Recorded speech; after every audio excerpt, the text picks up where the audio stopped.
Bao người giao chiến đều bị giết sạch. Cerita ini dibuka dengan legenda tentang iblis Lycneus yang hampir tak terkalahkan. Hingga suatu hari, seorang penyihir suci membakar rambutnya sendiri untuk menyegelnya di dalam pohon sendan. Sejak saat itulah bau rambut terbakar menjadi satu-satunya hal yang ditakuti oleh Lycneus dan para pengikutnya. Meskipun tersegel, sebagian esensinya masih dapat menjangkau dunia untuk mencari seseorang yang mampu membebaskannya kembali. Bertahun-tahun kemudian kita diperlihatkan dengan seorang kaisar yang akhirnya dikaruniai seorang putra dari permaisuri Tuelu yang diberi nama Tanduk. Namun saat digendong, bayi itu tiba-tiba menggigit jari kaisar hingga putus. Karena menganggapnya sebagai pertanda iblis, kaisar pun menghukum mati Tuelu dan mengasingkan putranya itu jauh dari istana. 10 tahun kemudian, seorang yang menyerupai kaisar datang menemui Tanduk. Ia mengaku merindukan putranya dan berjanji akan kembali 7 tahun lagi untuk menjadikannya sebagai pewaris tahta. Sebelum pergi, ia memberikan sebuah boneka kayu misterius dan menyuruh Tanduk menyingkirkan siapapun yang menghalangi jalannya. Awalnya Tanduk sempat ragu, namun ia berhasil meyakinkannya lewat permainan tebak tangan, kemudian kembali pergi meninggalkan Tanduk. Singkat cerita, 7 tahun akhirnya berlalu, tetapi janji itu tak pernah datang. Saat mencari jawaban kepada para perawatnya, mereka malah mengatakan bahwa kaisar tidak pernah datang menemuinya. Karena merasa dibohongi, Tanduk pun marah dan menggunakan boneka kayu itu untuk membantai para penjaga, lalu menerobos masuk ke istana.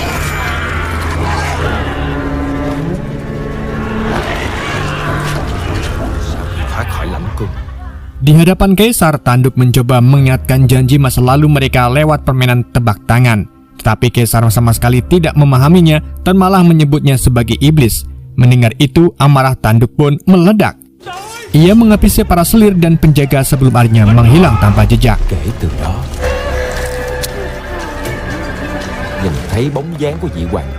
Cerita kemudian beralih kepada seorang pendongeng bernama Pancong yang sedang membawa kisah pangeran iblis Tanduk tadi di sebuah kedai. Para pengunjung begitu menikmati ceritanya, tetapi pemilik kedai justru mengusirnya. Tetapi tanpa disadari, sejak tadi ada seorang yang terus memerhatikannya dari kejauhan. Di malam harinya, Pancong kembali bermimpi tentang Tanduk. Dalam mimpi itu, Lycneus mengungkapkan bahwa Tanduk adalah benihnya. Ia terus menanamkan kebencian terhadap manusia yang telah membunuh Tuelu. Selain itu, ia juga memerintahkan Tanduk mencari seseorang pengembara jiwa yang darahnya dibutuhkan saat 7 bintang sejajar agar dirinya dan Tuelu dapat bangkit kembali. Saat terbangun, Pancong pun mendapati pria misterius yang mengawasinya tadi sudah berada di hadapannya. Pria itu memperkenalkan dirinya sebagai Chodian dan tertarik kepadanya karena Pancong mengetahui begitu banyak kisah tentang pangeran iblis. Ketika Pancong mengaku semua cerita itu berasal dari mimpinya, Chodian pun langsung yakin bahwa Pancong adalah pengembara jiwa yang selama ini ia cari. Ia lalu mengundang Pancong ke sebuah desa terpencil di pegunungan untuk menceritakan kisah tersebut dalam perayaan desa. Awalnya Pancong menolak, tetapi setelah melihat bayaran yang ditawarkan, ia pun akhirnya menerima ajakan tersebut. Nên đành phải đeo mặt nạ. Làng anh nằm trên núi lận. Tôi có một chuyện muốn nhờ ông anh giúp đỡ. Nào kể chuyện xong. Keesokan harinya, Pancong dan Chodian memulai perjalanan menuju desa yang dimaksud. Di tengah perjalanan, Pancong mengetahui bahwa Chodian adalah seorang duda yang memiliki seorang anak. Karena itulah ia sempat membeli patung ayam sebagai oleh-oleh sebelum mereka melanjutkan perjalanan.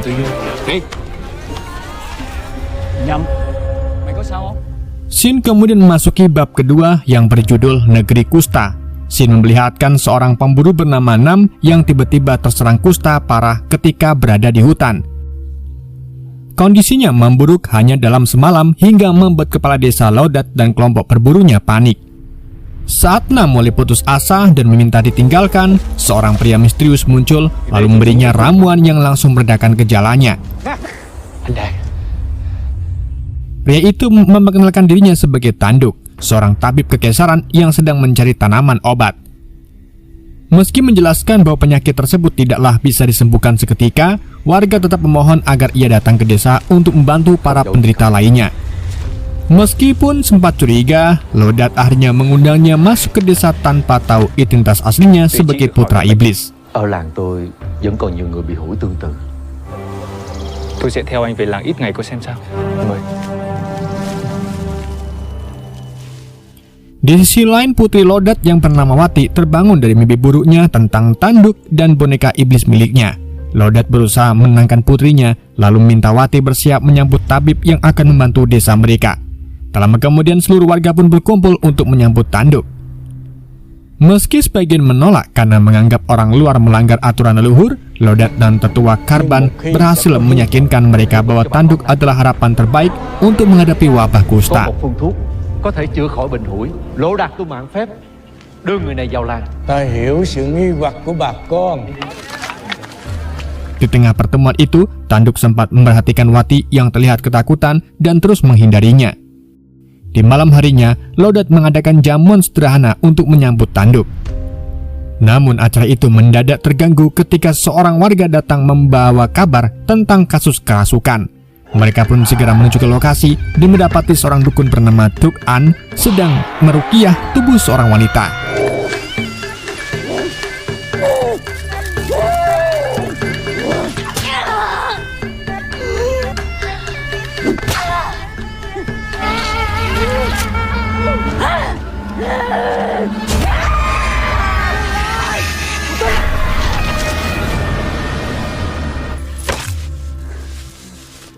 Setelah perjuangan yang cukup berat, Truk An akhirnya berhasil menyelamatkan wanita tersebut.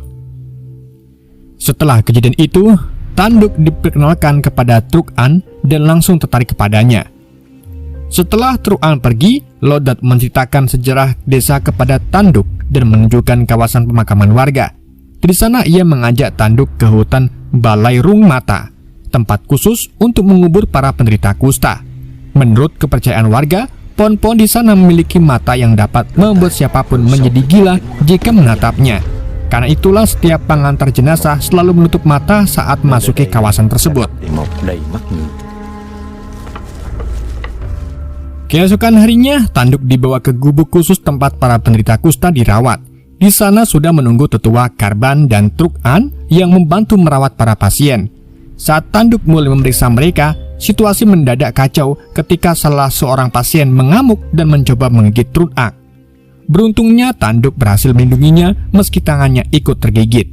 Sayangnya pasien tersebut tetap meninggal dunia dan akhirnya dimakamkan di hutan Balai Rung Mata.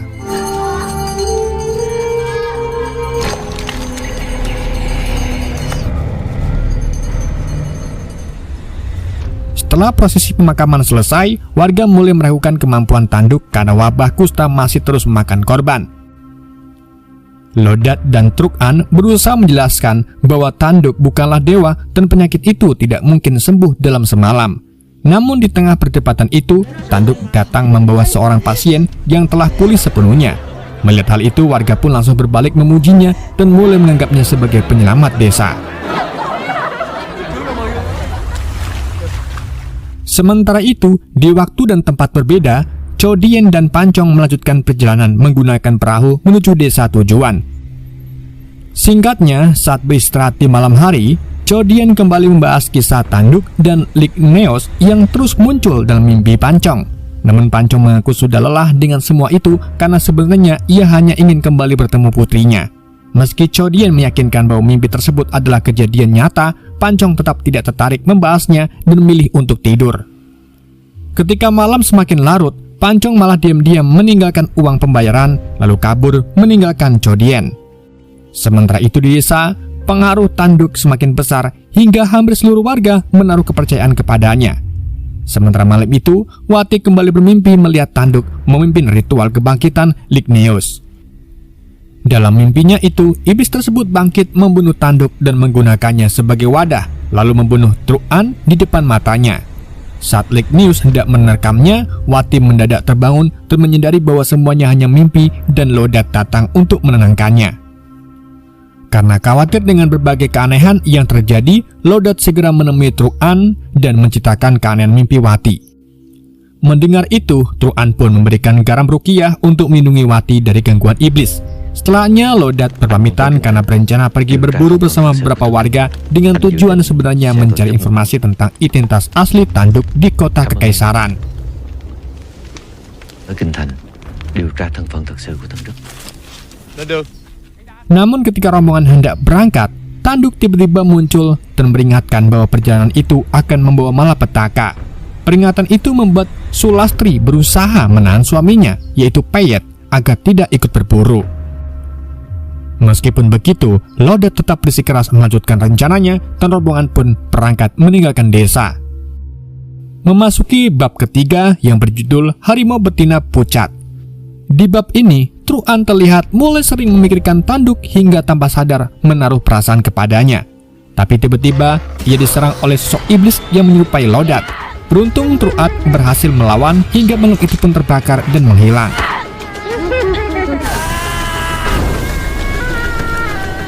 Di saat yang sama, desa mendadak geger ketika Lodat dan rombongannya kembali dengan membawa Peyet yang terluka parah.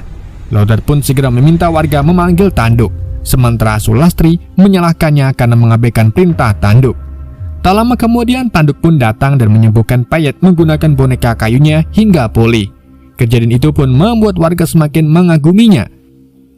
Namun Tanduk justru memperingatkan bahwa ada seorang di desa yang bekerjasama dengan iblis dan menjadi penyebab keanehan ini. Ucapan itu pun membuat warga mulai mencurigai Lodat karena Peyet terluka setelah pergi bersamanya. Setelah warga bubar, Lodat mendatangi Tanduk dan menuduh metode pengobatannya sebagai ilmu hitam karena selalu melibatkan boneka kayu. Namun Tanduk tetap tenang dan menegaskan bahwa dirinya hanya ikhlas ingin membantu desa. Chỉ có thể là tà thuật. Tôi còn chữa bệnh được cho người dân. Tôi sẽ cho cậu thêm 3 canh giờ đi tìm thuốc. Sementara itu di waktu dan tempat berbeda, Chodian berhasil menangkap Pancong yang mencoba kabur karena mengetahui tujuan mereka adalah desa para penderita kusta. Saat Pancong mengaku sudah mengetahui semuanya dari mimpi-mimpinya, Chodian akhirnya membuka topeng dan mengungkapkan bahwa dirinya sebenarnya adalah Lodat. Ia menjelaskan bahwa selama ini sengaja mencari Pancong karena yakin pria itu adalah pengembara jiwa yang dapat menyelamatkan putrinya. Lodat kemudian menceritakan kejadian yang sebenarnya terjadi di desa. Jadi saat Tanduk pergi mencari tanaman obat untuk membuktikan tujuannya, Lodat mendiam-diam mengambil salah satu ramuannya dan minta tua Karban untuk memeriksanya. Kecurigaan itu pun muncul karena Tanduk bukan hanya menggunakan boneka kayu, tetapi juga pulih terlalu cepat setelah digigit oleh penderita kusta. Namun ketika mereka sedang membahas hal itu, seorang datang mengalihkan perhatian Lodat. Dan saat ia kembali ke gubuk, tetua Karban sudah tergeletak bersimpah darah. Tak lama kemudian, Tanduk pun datang bersama para warga dan langsung menuduh Lodat sebagai pembunuhnya. Warga yang sudah mempercayai Tanduk pun segera menyerang Lodat tanpa memberi kesempatan penjelasan.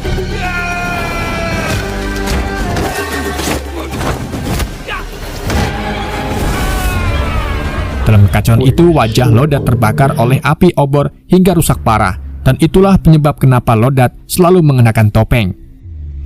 Di luar gubuk, Truan berusaha masuk tetapi dihalangi oleh warga. Sementara itu, Tanduk akhirnya mengungkap tujuan sebenarnya kepada Lodat. Ia mengincar Wati karena yakin gadis itu adalah pengembara jiwa yang ditandai oleh mimpi-mimpi aneh yang terus dialaminya. Tanduk pun mengatakan kalau ia membutuhkan pengembara jiwa untuk membangkitkan Ligneus saat bulan purnama dan 7 bintang sejajar. Mendengar hal itu, Lodat pun memohon agar Wati dibebaskan. Setelah melihat Lodat menyerah, Tanduk akhirnya memberi satu kesempatan. Ia memerintahkan Lodat mencari pengembara jiwa lain yang memiliki ciri seorang pemimpin dengan benjolan di pundak. Jika ditemukan sebelum bulan purnama, orang itu akan mengganti Wati dalam ritual kebangkitan tersebut. Akhirnya setelah kesepakatan itu dibuat, Tanduk pun sengaja melukai dirinya sendiri dan merusak pagar agar terlihat seolah baru saja bertarung. Lodat kemudian dibiarkan melarikan diri dengan wajah yang telah rusak. Sedang di luar, warga yang sudah terhasut langsung memburunya ke dalam hutan. Untungnya seorang warga bernama Mian memilih melepaskannya karena tidak percaya ia adalah pembunuh. Dan dari sinilah awal mula Lodat mulai menyamar sebagai Chodian dan berusaha membawa Pancong kembali ke desanya. Mendengar kisah itu, Pancong pun akhirnya menceritakan masa lalunya. Ia sebenarnya pernah memiliki istri dan seorang putri, namun kemiskinan membuat istrinya pergi nikah lagi. Sedangkan putrinya meninggal setelah lama sakit akibat merindukan sang ibu. Karena itulah Pancong menasihati Lodat agar berhenti menyalahkan keadaan dan mulai menghadapi kesalahannya sendiri. Di malam harinya, Pancong pun berhasil kabur lagi.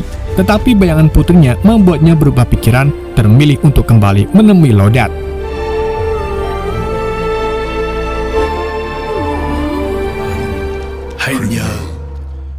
Sementara itu, Tanduk kini semakin menguasai desa dan mendapatkan kepercayaan penuh dari Ligneos. Sang iblis memerintahkannya menyiapkan ritual kebangkitan dengan menggelar pertandingan gulat untuk menghancurkan segel pohon sendan. Selain itu, Tanduk juga diperintahkan memakan daging dan darah manusia pertanda harimau betina pucat agar kekuatannya pulih sepenuhnya sebelum upacara dimulai. Tak lama kemudian, Truan datang menemui Tanduk karena hubungan mereka semakin dekat. Saat berbincang di dekat perapian, Truan mengaku masih sulit percaya bahwa Lodat adalah dalang di balik berbagai kejadian aneh di desa. Namun tanpa sengaja, Tanduk di situ melihat tanda lahir harimau betina pucat di tubuh Truan dan menyadari bahwa wanita itulah yang selama ini ia cari. Memanfaatkan kesempatan itu, ia pun langsung mengajaknya olahraga. Lalu saat Truan keenakan, ia pun langsung menyerang dan mengungkap jati dirinya sebagai putra iblis Ligneos. Tanduk pun kemudian menghisap darah serta makan daging Truan hingga wanita itu pun sekarat. Saat mencoba melawan, sebagian rambut Truan terbakar dan membuat Truan melemah. Hal itu pun membuktikan jika keturunan Ligneos sangatlah takut pada bau rambut terbakar. Sayangnya keadaan itu hanya sesaat. Tanduk kembali bangkit, lalu memfitnah Truan sebagai penyihir berbahaya hingga warga pun membuangnya ke hutan Balai Ruang Mata. Meski begitu, Truan ternyata masih hidup. Sementara itu, Pancong akhirnya kembali menyatakan kesediaannya mempertaruhkan nyawa untuk menghentikan Pangeran Iblis serta menyelamatkan Wati. Sebelum bergerak, Lodat mencoba mencari petunjuk melalui mimpi Pancong dengan membuatnya pingsan. Namun sayangnya Pancong hanya melihat gambaran samar bahwa Wati masih hidup dan masih bisa diselamatkan. Setelah terbangun, Lodat mengungkap adanya jalan rahasia menuju desa. Mereka pun segera ke sana hingga akhirnya berhasil menyelamatkan Wati dan kembali ke tempat persembunyian. Meski putrinya sudah selamat, Lodat kini bertekad membebaskan seluruh warga dari pengaruh Tanduk. Namun sebelum mereka bertindak, Payet tiba-tiba muncul dan mengatakan bahwa warga desa sebenarnya baik-baik saja. Tapi tak lama kemudian, Tanduk datang bersama para warga yang telah berada di bawah kendali sihirnya lalu menyandra Wati. Akibatnya, Lodat, Wati, dan Pancong pun kembali ditangkap. Di ruang tahanan, Lodat mulai kehilangan harapan hingga meminta Pancong memberikan patung ayam itu kepada Wati. Dalam percakapan itu, ia hanya mengingat asal-usul Tanduk. Dalam mimpinya dahulu, Tue Leo mencoba memanggil Ligneos menggunakan boneka kayu dan tumbal manusia. Tetapi ritual itu gagal setelah kebakaran membakar rambutnya. Dari peristiwa itulah Tanduk akhirnya lahir sebagai wadah baru bagi Ligneos. Sementara itu di luar, ritual kebangkitan pun akhirnya dimulai. Tanduk mengendalikan warga untuk menghancurkan pohon belerung mata. Sementara pertandingan gulat yang menjadi bagian dari ritual juga digelar. Dalam arena itu, Lodat dipaksa bertarung melawan Payet yang kembali dikendalikan demi memenuhi kehendak Tanduk.